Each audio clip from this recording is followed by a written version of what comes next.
Estamos no ano 5.785 desde a criação do homem no Jardim do Gan-Éden, Jardim do Éden, onde Adão e Rava foram criados. Nós temos aqui no nosso canal estudos semanais, leitura das porções diárias de Torá feitas exclusivamente para você. Que o Eterno abençoe ricamente a sua vida. Estamos aqui em Tanit Esther, no nosso quinto dia, abençoado e agraciado, amado pelo Eterno. Você está aqui pela primeira vez, muito bem-vindo, muito obrigado por estar aqui conosco. Que o Eterno te abençoe, te agracie. Fica aí, ó, todo o meu carinho, meu abraço. Se você já é inscrito, ó, muito obrigada por estar aqui, se sinta abraçado e agraciado pelo Eterno, nosso Criador.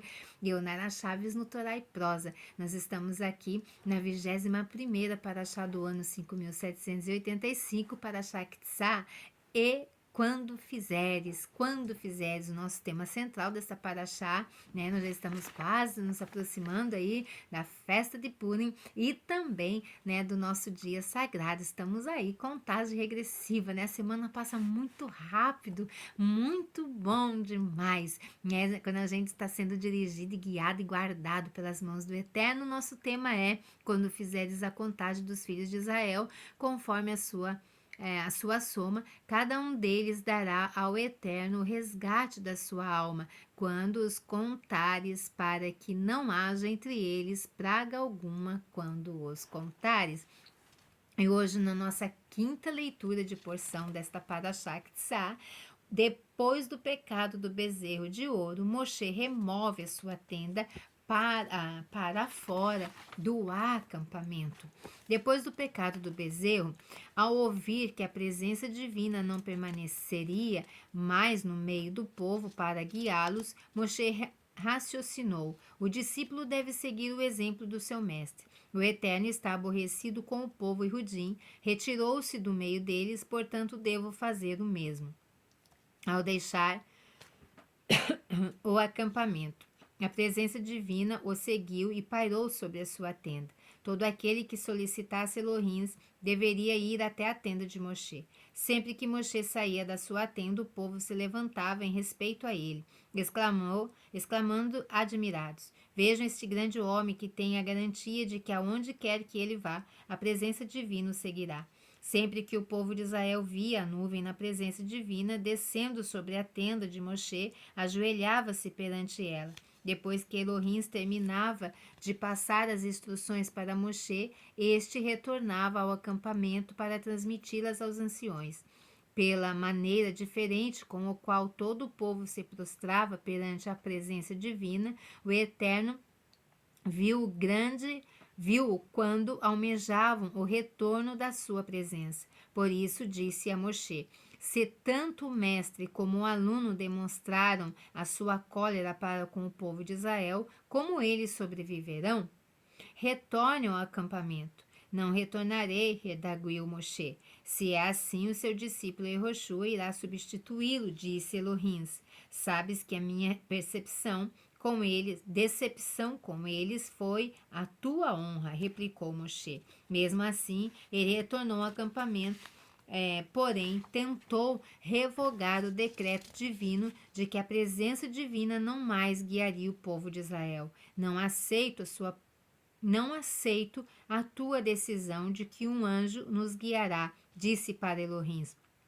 Se for assim, prefiro não sair mais daqui. Não prometeste guiar-nos pessoalmente, apesar de saber do futuro pecado do bezerro?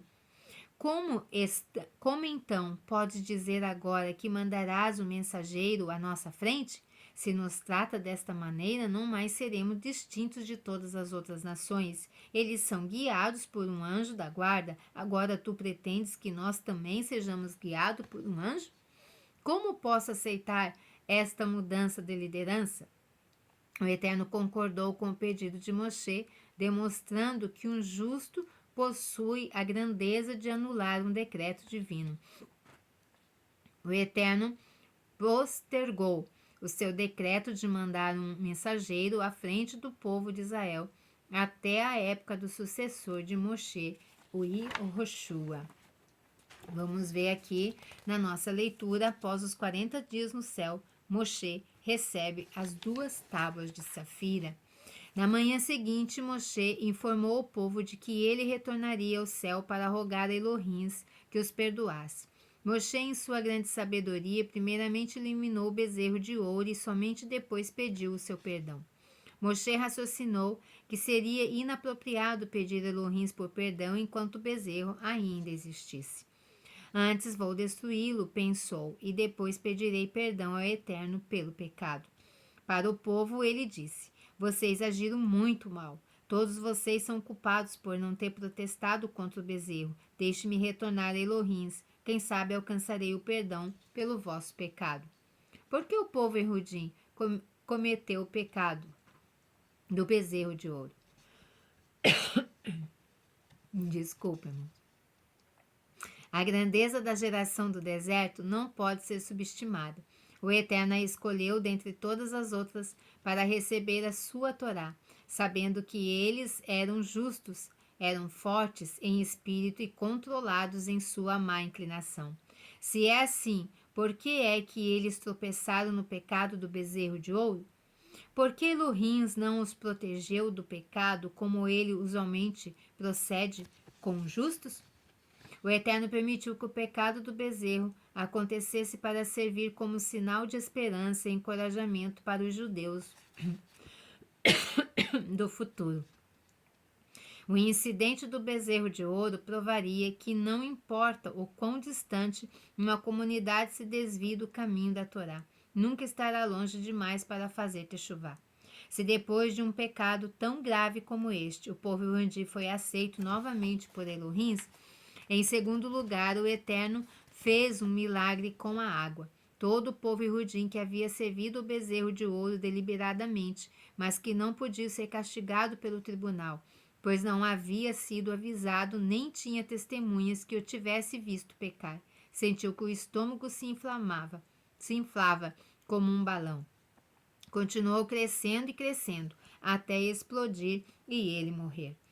Mas os Irudins que não tinham pecado não foram afetados pela água. Aqueles que eram inocentes, Moshe deu uma bênção especial para compensá-los pelo humilhante processo pelo qual tiveram que passar, prometendo seus filhos com certeza entrarão em Israel. Moshe proclamou: aquele cujo coração for totalmente dedicado a Elohim, que venha até mim. Moshe precisava de pessoas íntegras e capacitadas para formar um tribunal que executasse os pecadores. Somente a tribo de Levi respondeu ao chamado de Moshe. Todas as outras tribos tinham contribuído com joias para o bezerro. Moshe ordenou-lhes: desembanhem suas espadas. Todo judeu que foi advertido por duas testemunhas para que não adorasse o bezerro de ouro e que foi visto mais tarde por duas testemunhas a servir o bezerro deve ser morto por vocês. Mesmo se o homem for o seu parente ou amigo, deve matá-lo. Os levitas executaram 3.000 pessoas com espadas, todos eles egípcios convertidos.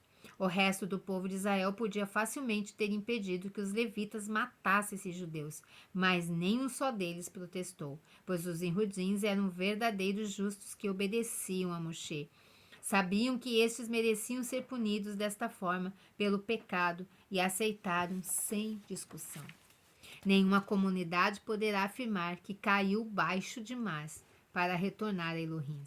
É preciso também ter em mente que o grau de dificuldade de um teste é proporcional à grandeza da pessoa ou da geração. Quando maior for o nível espiritual, mais severa será a provação. O povo Irundim foi submetido a um grande teste. Era exigido que abandonassem o raciocínio humano e que se ativessem à palavra de Elohim. Eles foram testados para ver se colocariam a sua fé absoluta nas palavras do profeta de Elohim, Moshe. Este prometera que retornaria, portanto. Era esperado deles que acreditassem, apesar das suas razões lógicas para assumir que Moshe não voltaria, tendo, portanto, uma justificativa visível para procurar um substituto. A subsequente condenação do pecado da geração pelo Elohim era relativa às suas grandes capacidades. Elohim culpou toda a comunidade por não ter protestado.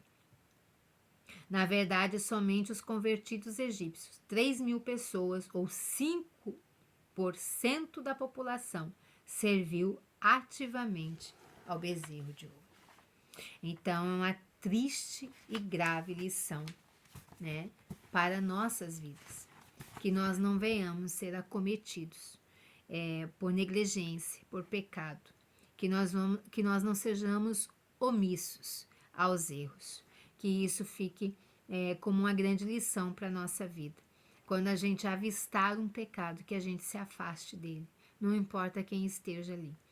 Aqui a gente viu a ira ali, né? Foi acometida e todos esses homens morreram ali. Né? Essa contagem dos homens foram mortos ali. Então que fica essa lição para nós. Vamos nos afastar do pecado, pois os erros não nos fazem bem. Se você gostou desse vídeo, se está sendo edificante para a tua vida, curta, compartilha, comenta, seja mais uma luz brilhando em meias trevas. Que o Eterno te abençoe e te agracie com ricas bênçãos. Muito obrigada por ficar aqui comigo. Vamos continuar junto, crescendo, né? E elevando a nossa vida a um nível muito melhor, a presença do Eterno. Que o Eterno te abençoe e te agracie. Lerita Odes. Até a próxima.